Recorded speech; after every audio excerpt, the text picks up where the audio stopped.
야곱은 자식들을 축복하면서 모두 그 믿음의 분량에 따라서 축복을 했습니다. 말씀을 한번 볼까요? 네, 시작.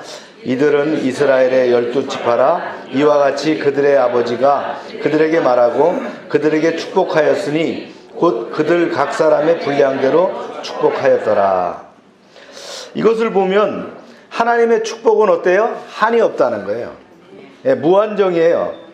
예, 그런데 이것을 받는 사람은 자기 용량대로 받는다는 게 있다는 거예요.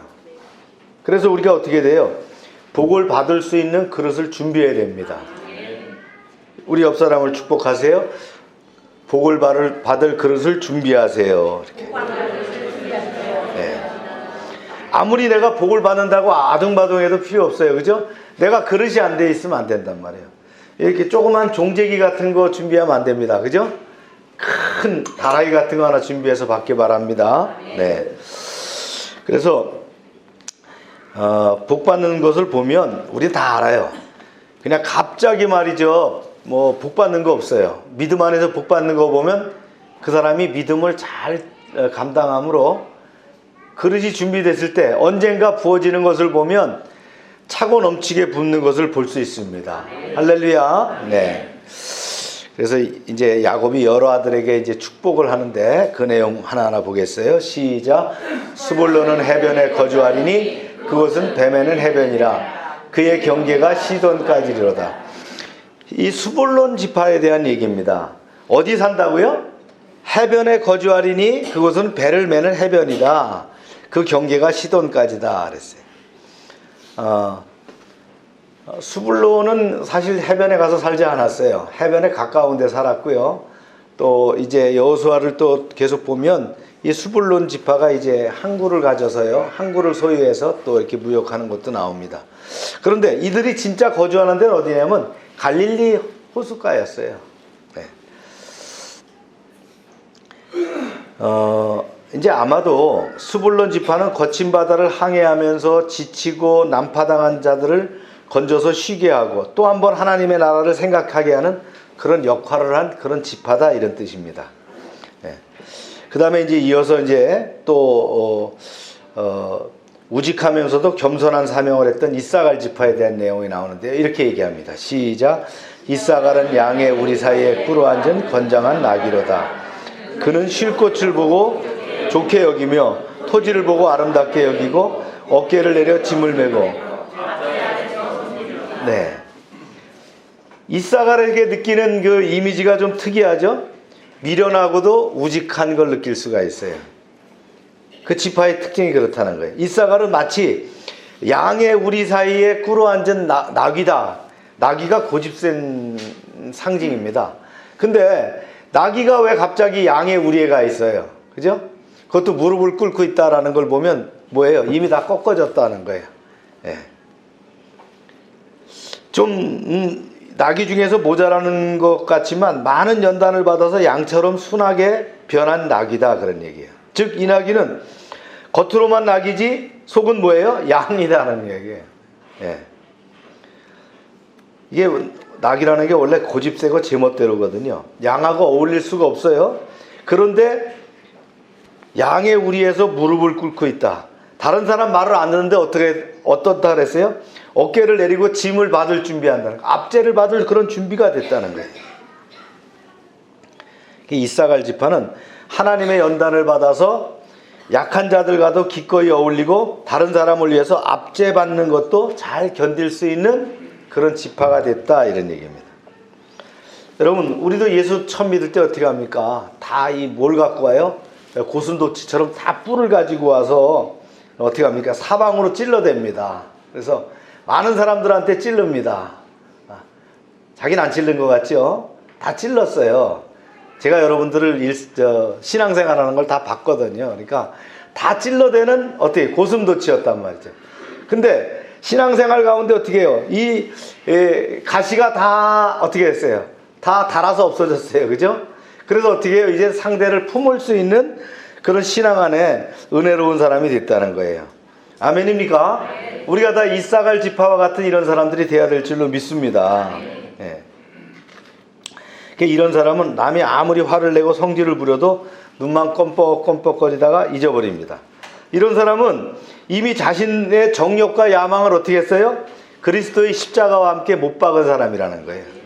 예, 좀 멍청하고 부족해서가 아니에요. 그죠?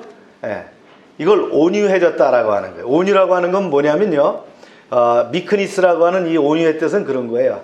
아주 그 사나운 야생마 같은 건데 이게 훈련되고 다듬어져 갖고 어떻게 해졌어요? 온순해졌다는 거예요. 이사갈 지파가 바로 그런 사람이 됐다라는 거예요. 그런 지파가 됐다는 거예요. 실제로 이런 사람들이 지혜롭고 성숙한 사람이라고 우리가 볼 수 있습니다. 네.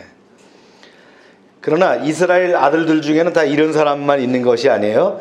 주님을 배신하고 또 비참하게 된 그런 지파도 있었어요. 단지파입니다. 시작. 다는 이스라엘의 한 지파와 같이 그의 백성을 심판하리로다. 다는 길섭의 뱀이요 새끼를 독사로다. 말굽을 물어서 그 탄자를 뒤로 떨어지게 하리로다. 야, 참 대단하죠. 네. 이 단지파는 분명히 이스라엘 지파인데 뭐라 그래요? 이스라엘의 한 지파 같이 이렇게 표현했다는 건 뭐예요? 겉으로는 이스라엘 지파처럼 보이지만 진정한 것은 아니라는 거예요. 진짜는 이스라엘이 아니라는 거예요. 다는 외형적으로는 이스라엘 지파지만 실제로는 신앙을 배반한 거짓된 신앙을 가진 자라, 이런 뜻입니다. 이게 바로 단지파의 비극입니다. 단지파는 분명히 말이죠, 처음에는 이스라엘 백성 중에 있었어요. 땅도 부여받고. 그런데 뭐라고 합니까? 이들이 그의 백성을 심판한다. 심판자의 위치에 있다는 거예요. 모르겠어요. 단지파 중에서 대표적인 인물이 누구예요? 다 아시는데 답변 안 하시죠? 그죠? 삼손. 네, 삼손 같은 사람이 있는 거예요. 네. 단지파는 너무 똑똑해서 누가 시키지 않는데도 다른 지파를 일일이 간섭하고 이것이 맞다 저것이 옳다 이렇게 가르칩니다. 즉 다른 지파는 너무나도 미련하고 어리석어서 자기 일도 제대로 해내지 못할 때가 많은데, 단지파는 너무나 총명하기 때문에 능력이 넘쳐서 다른 사람들을 지도하고 훈계할 정도였다는 거예요. 그래서 다른 사람이 생각할 때는 단지파는 아마 이스라엘 백성들 중에서 타락하지 않을 거야 이렇게 생각했어요. 그런데 다는 끝까지 그 믿음을 지키지 못했어요. 왜냐하면 이 신앙의 길에는 어떻게 해요? 인간의 머리로서는 절대로 갈 수 없는 한계점이 있는 거예요. 그냥 내가 열심히 한다, 최선을 다한다고 신앙생활하는 게 아니에요. 여러분 다 그렇죠? 네. 뭐가 임해야 돼요? 우리가 신앙생활하다 보니까 성령이 임해야 되는 거예요. 그죠? 성령의 감화감동이 있어야, 성령이 나를 인도해야지 그런 상황들을 다 이끌어 나가는 거예요. 내가 열심히 해, 최선을 다해. 이런 사람이 어떻게 돼요? 꼭 교회에서 문제가 됩니다. 그렇죠? 조직에서 문제가 되는 거예요. 네. 중간만 되면 되는데 꼭 열심히 최선을 다하는 사람이 꼭 어떻게 해요?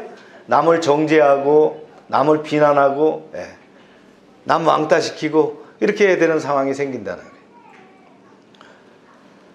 가룟 유다가 그랬어요. 가룟 유다가 똑똑한 사람이에요. 그래서 그룹 중에서 재물을 맡았던 사람이에요. 재정을 맡았던 만큼 똑똑한 사람인데 결국 어떻게 합니까? 십자가의 원수가 되어서, 예, 어떻게 합니까? 버려지는 그런 인생이 됐다라는 거예요. 오늘 보니까 이 단지파를 어떻게 설명했어요? 뭐라고 설명했어요? 예, 뱀이라고 그랬잖아요. 길섭의 뱀이요 새끼의 독사로다. 새끼라는 건 첩경입니다. 예. 통상 뱀이 풀숲에 있는 거예요. 그죠? 그런데 이 뱀이 어디 나타났어요? 길가에 나타났고 이 첩경에 나타나는 거예요. 그래서 꼭 물어가지고는 어떻게 해요? 말 발굽을 물어가지고는 탄자가 떨어지게 하는 그런 짓을 했다는 거예요. 그래서 야곱은 단지파에 대해서 이렇게 탄식을 했어요. 시작. 여호와여 나는 주의 구원을 기다리나이다. 단지파가 앞으로 얼마나 무섭게 타락할지를 아는 그 아버지의 심정으로서는 바로 이렇게 여호와여 나는 주의 구원을 기다리나이다 이렇게 탄식하며 기도했다 그런 얘기예요. 여러분, 단지파는 똑똑하기는 했지만 우직하게 하나님의 말씀만 붙들지를 못했어요. 그래서 이스라엘 안에서 단지파가 어떻게 해요? 나중에 보면 없어져요. 요한계시록에도 보면 요한계시록 7장에 인받은 지파들을 얘기하는데 뭐가 없어요? 단지파가 없는 거예요. 그 이유는 뭡니까? 그들이 진정으로 하나님의 백성으로 거듭나지 못했다는 거예요. 그래서 한때는 열심히 예수를 믿던 사람이 타락해서 어떻게 됩니까? 열심히 예수를 믿는 사람을 믿지 못하게 하는 그런 경우를 보는 거예요. 이게 누구예요? 단지파와 같은 사람이었다는 거예요. 네. 여러분, 이런 사람 되면 안 됩니다. 아멘입니까? 그래서 늘 어떻게 해요? 자기를 낮추고 겸손하게 이삭을 같은 사람이 돼야 돼요. 이삭을 지파와 같은 사람이 돼야 된다고 봅니다. 그런데요, 처음에는 보잘것없었지만 나중에 상당히 왕성한 활동을 보이는 지파가 있는데요. 그 대표적인 지파가 이제 갓 지파입니다. 시작. 갓은 군대의 추격을 받으나 도리어 그 뒤를 추격하리로다. 갓은 처음에는 힘이 없어서 다른 나라 군대의 반격을 받는데 어떻게 돼요? 나중에는 어떻게 해요? 힘이 강성해져 갖고 오히려 뒤돌아서 추격하고 있더라 그러는 거예요. 우리 주변에 보면 처음엔 너무나도 미약하게 시작했는데 나중에 강해지는 그런 교회, 또 그런 회사를 우리가 볼 때가 있어요. 이게 뭐예요? 갓지파와 같은 축복을 받아서 그러는 거예요. 한국교회도 그렇습니다. 130년밖에 안 된 우리 한국교회가 처음에는 미약했지만 어떻게 해요? 지금은 세계에서 가장 강한 교회를 이루고 있잖아요. 이게 하나님의 축복입니다.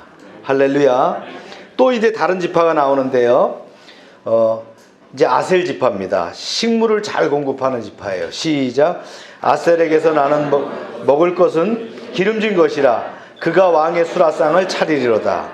아셀 지파는 어느 지파보다도 뭘 잘했어요? 농사를 잘 졌어요. 농사의 축복을 받았어요. 그래서 이 아셀 지파에서는 좋은 농산물을 많이 생산해서 왕의 진미를 공급하는 그런 역할을 했다는 거예요. 우리 교회도 보면 그렇죠? 교회 안에서 식당 봉사 잘 하시는 분 있잖아요. 그죠? 먹을 거 잘 만들어서 공급하는 분이 있어요. 네.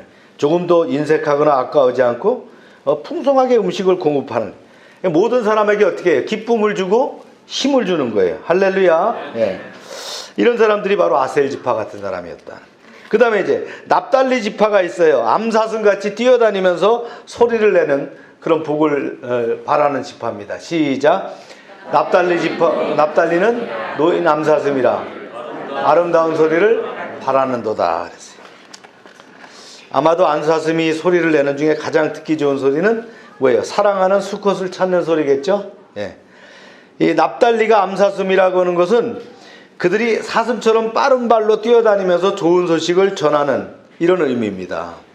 하나님의 백성은 모두 하나님으로부터 받은 소식, 이걸 뭐라고 한다고요? 복음이라고 하잖아요. 이 복음을 전하는 그런 마음이 있어야 될 줄로 믿습니다. 네. 그래서 열정이 넘치게 사랑을 가지고 말이죠. 이런 복음을 전하는 지파가 바로 어디였다고요? 네, 납달리였다. 납달리는 아름다운 소리를 바라는 자들이었다.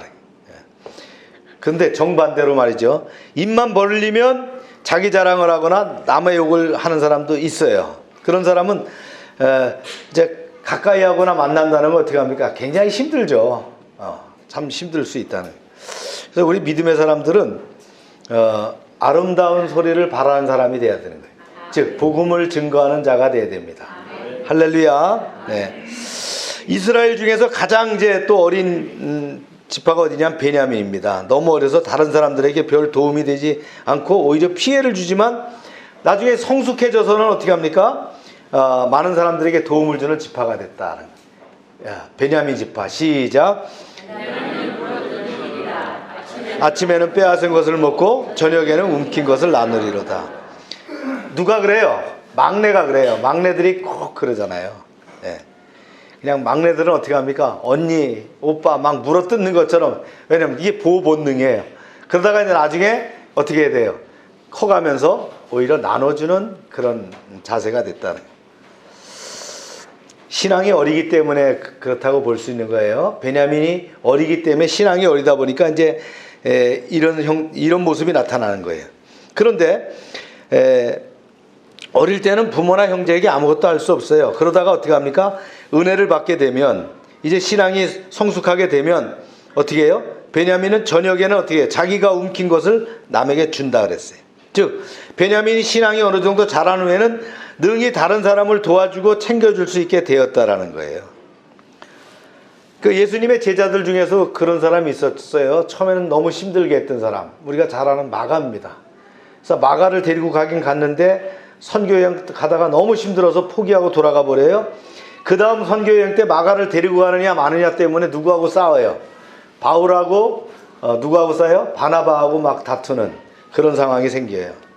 그런데 보니까 마가는 나중에 충성된 사람이 돼서 베드로의 통역자가 됐고 바울이 복음을 전하는데 큰 도움을 주게 됩니다. 마가는 또 그리고 뭘 했죠? 다 아는데 답을 안 하시는 것뿐이죠. 네. 마가 복음은 누가 썼어요? 네, 마가가 썼단 말이죠. 마가는 좀 이런 사람이었어요. 베냐민 같이 처음에는 힘들었는데 나중에 은혜를 받고 보니까 이렇게 나누고 함께 할 수 있는 그런 사람이었다. 뭐니 해도 복을 제일 많이 받은 사람은 요셉입니다. 근데 요셉이 말이죠, 그냥 가만히 있었더니 복을 받았다? 오늘 제 말씀의 핵심이에요. 가만히 있었는데 복을 받은 거 아니에요. 네. 어떻게 했어요? 그 과정이 있었단 말이죠.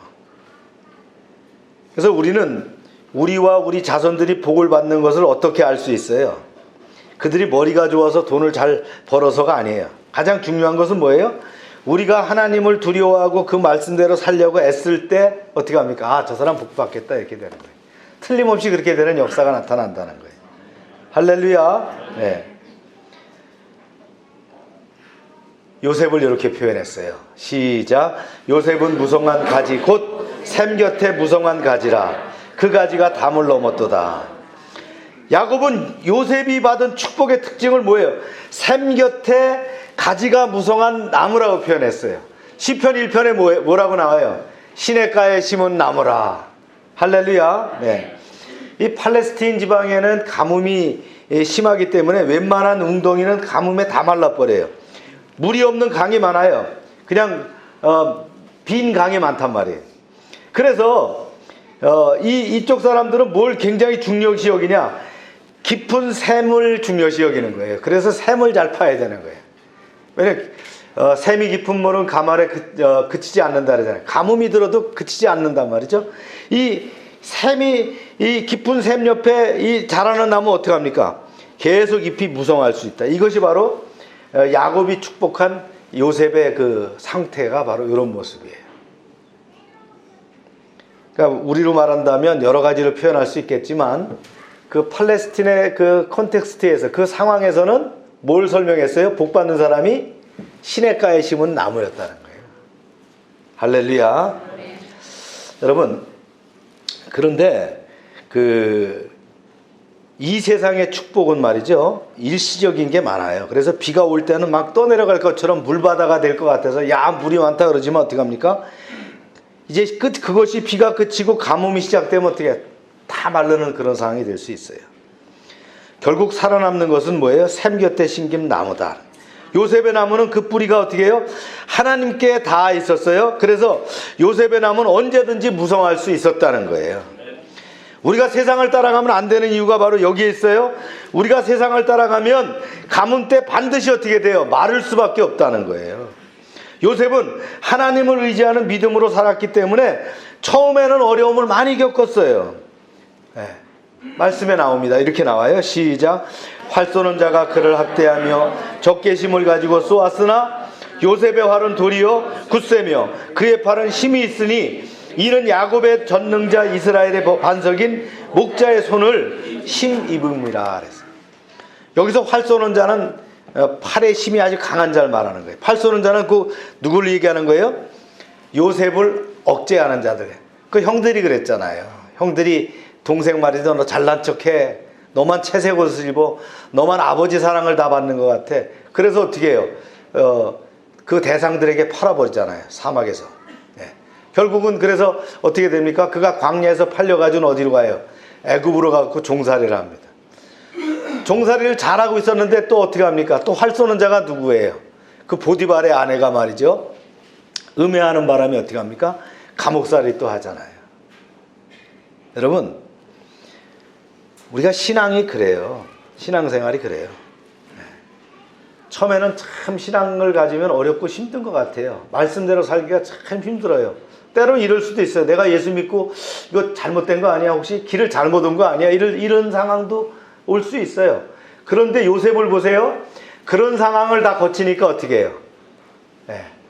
왕의 신하들을 통해서 그가 결국은 바로 앞에 서게 되고, 바로 앞에서 꿈을 해석함으로 졸지에 갑자기 뜻밖의 어떻게 돼요? 총리가 되는 그런 역사가 나타나요. 그래서 80년을 통치하게 되는데, 하나님은 요셉을 통해서 어떻게 합니까? 그 가족 70명이 이 가나안 땅에서 고센으로 이전하게 하고, 그곳에서 400년 동안 어떻게 합니까? 70명이 이제 약 200만 명이 되는 한 나라를 만들게 하는 축복의 통로를 열게 되잖아요. 그게 바로 요셉이 받은 그 축복이에요. 할렐루야. 우리 믿음 생활도 그렇다는 거예요. 여호와의 전능자의 손이 도와주시기만 하면, 이스라엘의 반석이신 목자의 도움을 받기만 하면, 그때부터는 뻥 뚫리는 은혜의 역사가 일어난다는 거예요. 그때까지 어떻게 해요? 참고 견디는 신앙생활이 감당할 수 있어야 돼요.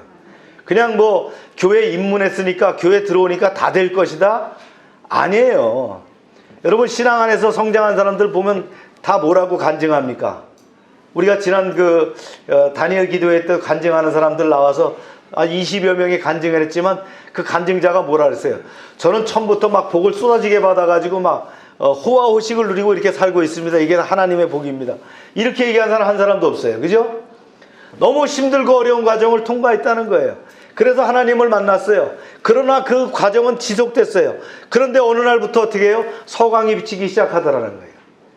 뜻밖의 우연의 일치로 뭔가 보이기 시작하는데, 그 다음엔 어바운던틀리, 그냥 막 복이 쏟아지는데 막 엄청나게 쏟아지는 거예요. 막 복이 막 밀어붙이는 역사가 나타나는 거예요. 이게 바로 요셉의 축복입니다. 이런 복을 받는 여러분 되시길 축원합니다. 예. 한철 장사가 잘 됐다, 이거 오래지 않는 거예요. 그 철 끝나면 끝이에요. 그러나 하나님 안에서 받는 복은 어떻게 합니까? 하나님의 주시는 그 복은 어떻게 해요? 계속되는 복이라는 거예요. 왜요? 그 뿌리가 어디에 있어요? 깊은 샘의 물에 닿자예요. 하나님께 다 있기 때문이라는 거예요. 네. 할렐루야. 네. 요셉의 또 삶이 귀하게 생각되는 건요, 그가 실권을 잡고 난 다음에 복수하지 않아요. 형들 잡아서 말이죠, 형 네가 그랬지, 나를 파는 게 형 때문이야, 이렇게 안 했다는 거예요. 요셉은 그 모든 고통을 하나님께서 자기를 연단하시는 과정이라고 생각했어요. 그래서 요셉은 자기에게 고통을 주었던 사람들을 용서하고 복수하지 않고 다 끌어안았다는 거예요. 그렇게 하면 어떻게 해요? 더 하나님의 영광이 나타나고, 하나님은 더 큰 복을 내려주셨다라는 거예요. 할렐루야. 네. 네. 요셉이 주어진 이제 하나님의 축복은 일시적인 복이 아니고 영원한 복이었어요. 그래서 시작. 내 아버지의 하나님께로 말미암나니 그가 너를 도우실 것이요 전능자로 말미암나니 그가 네게 복을 주실 것이라. 위로 하늘의 복과 아래 깊은 샘의 복과 젖먹이는 복과 태의 복이로다. 야곱의 복이 어디서부터예요? 내 아버지의 하나님으로부터 말미암았다 그러는 거예요. 하나님은 먼저 야곱을 연단하셔서 보석 같은 신앙이 되게 하셨어요. 그 다음에 한없는 복을 부어주셨어요. 야곱이 어땠어요?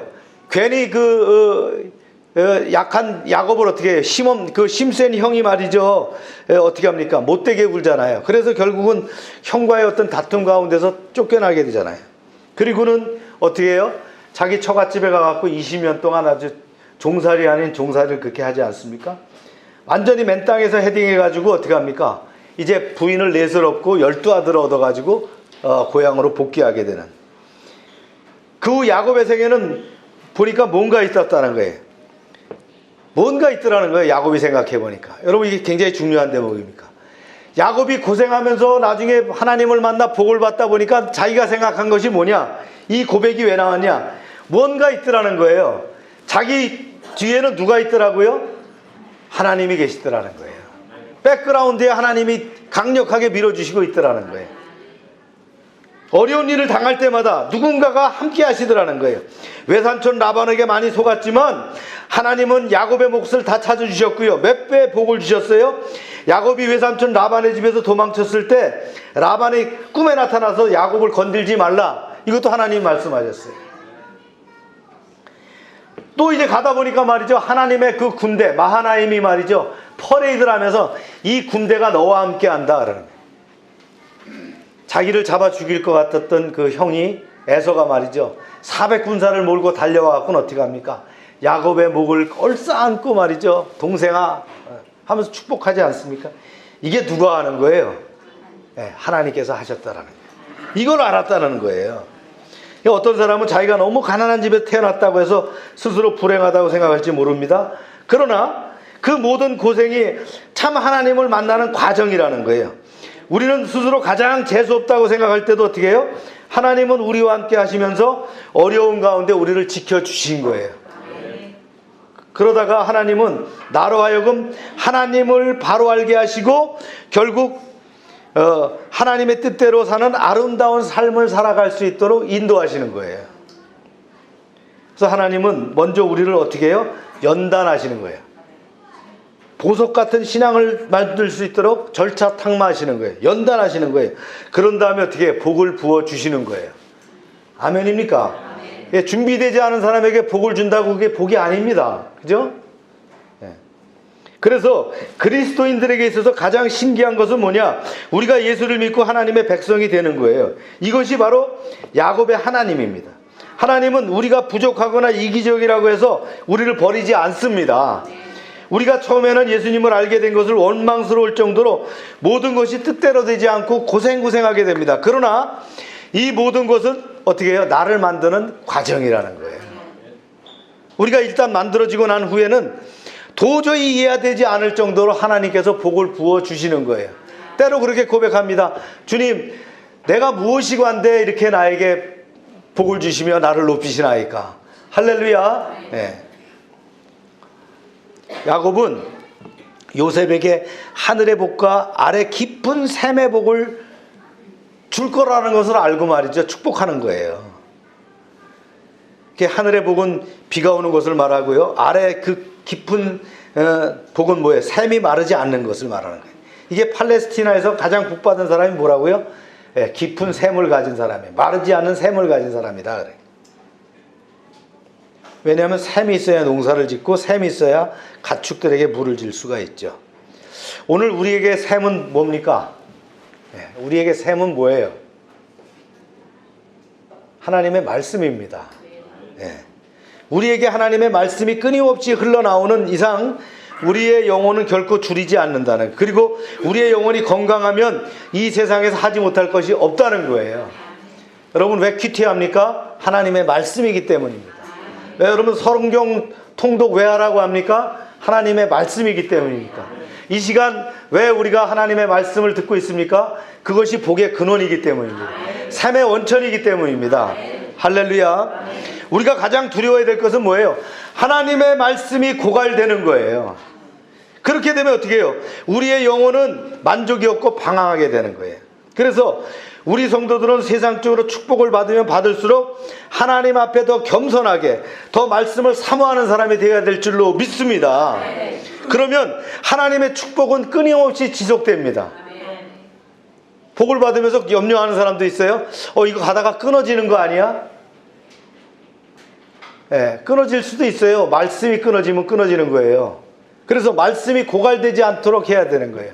복을 받을수록 더 하나님 앞에 겸손하게 말씀대로 살기를 원하며 나갈 때 하나님은 우리가 예비하지 못한 담을 수 없게 차고 넘치는 복을 채워줍니다. 할렐루야. 복에 복을 더해서 어떻게 해요? 우리의 가정과 우리의 사업장에 우리의 창고에 복이 차고 넘치도록 채워질 줄로 믿습니다. 이어지는 야곱의 고백입니다. 보세요. 시작. 내 아버지의 축복이 내 손주의 축복보다 나아서 영원한 산이 한없음같이 이 축복이 요셉의 머리로 돌아오며 그 형제 중 뛰어난 자의 정수리로 돌아오리로다. 야곱은 자기가 복을 받은 복이 아버지나 할아버지 받은 복보다 더 크다고 했어요. 야곱은 조상들보다 물질적으로 더 복을 받았고 특히 12아들의 복을 받았어요. 자기 아버지는 아들이 이렇게 많지 않았잖아요. 야곱은 자신의 이런 믿음의 복을 요셉에게 물려주기를 원했어요. 그래서 뭐라고 표현했냐면 영원한 산이라고 얘기해요. 이 영원한 산은 뭐예요?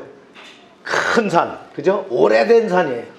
우리나라로 말하면 뭐 설악산, 뭐 지리산, 뭐 이런 뭐 금강산 이런 깊고 말이죠 높은 아주 그냥 그런 산을 영원한 산이란 말이에요. 그래서 산은 봉우리도 높지만, 큰 산은 봉우리도 높지만 골짜기도 깊어갖고 그 안에 많은 것을 품을 수 있어요. 그래서 본문에 영원한 산이 한이 없다고 했는데, 이 번역은 뭐예요? 수많은 봉우리가 있다는 거예요. 많은 봉우리가 있어서 많은 골짜기가 있다 보니까 거기는 새와, 그죠? 많은 나무들과 짐승들과, 그죠? 이런 것들을 다 품을 수 있도록 하는 거예요. 제가 한때 아주 감명 있게 봤던 도자에 대한 책이 있는데, 그게 바로 뭐냐? 큰 산은 깊은 골을 만든다는 거예요. 산이 크면 어떻게 해요? 깊은 골짜기를 만들어내는 거예요. 그래서 하나님을 의지하는 자는 결코 망하지 않는다는 거예요. 왜냐하면 성공하면 성공할수록 하나님을 더 의지하고 하나님의 말씀을 붙들기 때문입니다. 그럼 어떻게 해요? 우리가 바로 그 영원한 산에 들어간 것처럼, 그 큰 산이 주는 축복처럼 우리가 그 복을 받을 수 있다는 거예요. 우리가 세상을 따라가면 그런 경우가 있어요. 우리의 성공이 그리스도 십자가 은혜에서 나온 것이 아니고 내 머리, 내 재주에서 나온 거라면 어떻게 합니까? 가뭄이 올 때처럼 말라버리면 끝이에요. 끝장나는 거예요. 고갈될 때가 오는 거예요. 그러나 우리의 축복과 성공이 하나님이 주신 선물이라면, 그것은 어떻게 해요? 지속하는 방법이 있죠. 뭐예요? 우리의 샘을 계속 퍼내는 거예요. 말씀의 샘을 계속 마시는 거예요. 할렐루야. 네. 그러면 끊임없이 큰 산이 되어서 하나님께서는 복 주시겠다, 이렇게 말씀하고 계신 거예요. 그래서 야곱의 12아들 가운데 제일 귀한 복을 받은 건 누구냐면, 뭐니 해도 유다라고 볼 수 있어요. 지난번에 얘기했죠. 왜 유다라고 볼 수 있냐면, 그렇게 얘기했어요. 유다야, 너는 내 형제의 찬송이 될지라 내 손이 내 원수의 목을 잡을 것이요, 귀가 유다를 떠나지 아니하며 통치자의 지팡이가 그 발 사이에 떠나지 아니하리라. 이 귀라는 건 뭐예요? 왕만 붙잡는 지휘봉이라 했잖아요. 즉 실로가 온다래. 실로가 뭐예요? 평화의 왕, 화평의 왕이 오는데 누구라고요? 메시아 예수 그리스도께서 누구 지파로 왔어요? 유다 지파로 온 거예요. 그 뿌리가 어떻게 되세요? 유다를 통해서 다윗이 나오는 거예요. 그래서 다윗의 별이라고 해요. 그 다윗의 후손 중에 누가요? 예수 그리스도께서 오시는 거예요. 할렐루야. 그 다음에 이제 축복으로 얘기하면, 그 분량으로 얘기하면 가장 많은 받은 것이 바로 요셉이다. 창세기 49장에는 이 5절을 걸쳐서 요셉에 대한 축복을 얘기합니다. 네. 자, 여러분, 오늘 우리가 그 야곱의 축복을 배우는 것은 뭐예요? 이 야곱의 축복이 남의 얘기가 아니라 우리도 이런 축복을 받을 수 있다는 얘기고요. 우리가 바로 이렇게 선포할 때에 우리 자녀들이 복을 받을 수 있다는 거예요. 아멘입니까? 네. 그래서 우리가 인사이트로 한번 보겠어요. 어떻게 하면 이 축복의 원리가 무엇인가? 어떻게 하면 우리가 자녀들을 축복할 수 있는가 하는 거예요. 첫 번째 읽어봅니다. 시작. 하나님의 관점에서 자녀들이 인생을 보는 눈을 길러줘야 한다. 네. 건물을 지을 때 조감도를 만듭니다.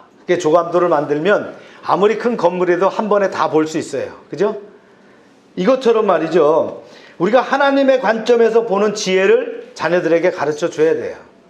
네. 인생의 어려움 잠깐 지나가는 거예요. 근시안적으로 보면 고난 같지만 멀리 보면 복이 되는 거예요. 아멘입니까? 이런 관점을 가르쳐 줘야 된다는 거예요. 이것이 뭐예요? 하나님의 관점이라는 거예요. 그래서 하나님의 말씀대로 살게 되면, 이런 관점대로 살게 되면 어떻게 합니까? 세상을 통관해서 볼 수 있는 거예요. 어렵고 힘들지만 이것을 통과하면 분명한 하나님의 축복이 예비되어 있다는 거예요. 그 축복은 어떻다고요? 영원한 산처럼, 깊은 큰 산처럼 그런 복이 계속될 것이라는 거예요. 후손 자자손손이 물려받는 복이 된다는 거예요. 아멘입니까? 이런 복을 받고 누리는 여러분 되시기 축원합니다. 두 번째는요, 시작. 하나님과 동행하는 아버지가 되어야 된다. 우리가 자녀를 축복하려면 아버지가 어떻게 돼요? 하나님과 동행해야 돼요. 네. 그런 말 있잖아요. 너나 잘하세요. 네. 아버지는 아무 믿음이 없는데 또 아무 복을 받은 게 없는데 자녀들에게 복 준다 그러고 축복하면 무슨 소용이 있겠어요. 그래서 아버지부터 어떻게 해요? 믿음 안에 바로 설 수 있어야 된다는 거예요. 그래서 실제로 아이들은 우리 말을 듣는 것이 아니고 우리의 삶을 봅니다. 엄마 아버지가 어떻게 사느냐를 보는 거예요. 그것을 보고 그 배운 대로 신앙생활을 하는 거예요. 예. 아멘입니까? 뭐 옆집 아저씨 보고 사는 큰 사람 있어요? 아니잖아요. 다 엄마 아버지 보고 크는 거예요. 그래서 엄마 아버지가 훌륭하게 되면, 그 신앙이 훌륭하게 되면 그 신앙을 그대로 전수받으면서 크는 거예요. 그것이 어떻게 해요? 자자손손이 물려가는 거예요. 그래서 성경에 뭐라고 합니까? 그 보로 몇 대까지 준다고요? 1000대까지 주겠다라는. 할렐루야. 야곱은 흠이 많은 사람이었어요. 온전한 아버지가 아니었어요. 그러나 야곱의 생애 중에 가장 두드러진 것은 뭐예요? 위기 중에 하나님을 체험했다는 거예요. 이와 같이 아버지가 부족하고 연약해도 하나님과 동행하고 있다고 한다면 자녀의 교육은 저절로 되는 거예요. 하나님과 동행하는 모습을 자녀에게 보여야 그 자녀들이 부모를 따르며 순종할 수 있어요. 이러한 부모의 축복이 어떻게 합니까? 자녀들에게 그대로 임하게 되는 거예요. 이제 세 번째는요. 시작. 자녀의 장점과 단점을 잘 파악해야 합니다. 야곱을 보니까 그랬죠. 야곱이 어떨 땐 때로는 좀 심하다고 할 정도의 유언을 전합니다. 저주 같은 유언을 전하지만 저주하는 것이 아니고 뭐예요? 이런 속성이 있기 때문에 그것을 깨트려야 너희가 살 수 있다라는 거예요. 그리고 전체 아들들에게 그걸 알려줌으로 경각심을 주는 거예요. 할렐루야. 그래서 자녀를 교육할 때는 당근도 필요하지만 더러는 채찍도 필요하다는 거예요. 아버지가 우리에게 지적할 것은 해야 됩니다. 그냥 아유 알아서 하겠지 그게 아니고요. 분명히 해야 될 것은 해야 됩니다. 자녀들이 싫어할 수도 있어요. 그러나 그냥 넘어가는 것이 은혜가 아니라는 거예요. 짚어줄 때는 꼭 짚어줘야 돼요. 대형 사고를 난 그런 그 범죄자들을 보면 어떻게 합니까?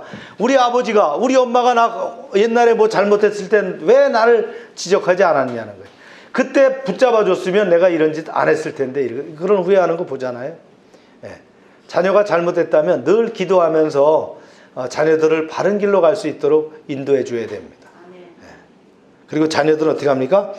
엄마 아버지가 하는 것이 잔소리가 아니라 명약이라고 생각하고 잘 들어야 됩니다. 아멘입니까? 아멘. 다니엘 아멘입니까? 네. 그 다음에 이제 또 하나입니다. 시작. 영적인 축복을 우선해야 합니다. 야곱은 아들을 축복하되 현세의 일시적인 축복도 중요하지만 영적인 축복을 앞세운 것을 볼 수 있어요. 영원한 산에 한없음 같다 이랬어요. The eternity of the ancient mountain. 아주 아주 오래된 그런 산에 그 영원한 축복이 있다는 거예요. 즉 뭐냐, 이것은 하나님의 언약적 축복을 얘기하는 거예요. 그러므로 우리가 자녀를 기를 때 현세적인 축복만을 얘기해서는 안 돼요. 그러니까 부모가 제일 많이 하는 게 뭐예요? 공부 열심히 하라는 거예요. 너 지금 뭐 하고 있니? 그러는 거예요. 너 어디 있니? 이러는 거예요.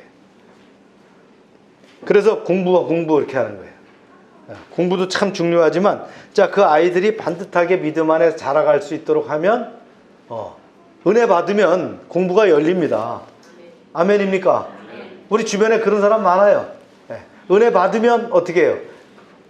공부가 열리는 거예요. 지혜와 지식이 열리는 거예요. 확장성이 나타나는 거예요. 처음엔 부족한 것 같지만 어떻게 해요? 창대한 은혜의 역사를 만들어내는 거예요. 할렐루야. 네, 이렇게 해서 이제 야곱의 12아들에 대한 유언을 우리가 다 마쳤는데, 이런 축복, 이런 영원한 산의 그 깊은 축복이, 또 깊은 샘의 축복이 여러분에게 넘치기를 축원합니다.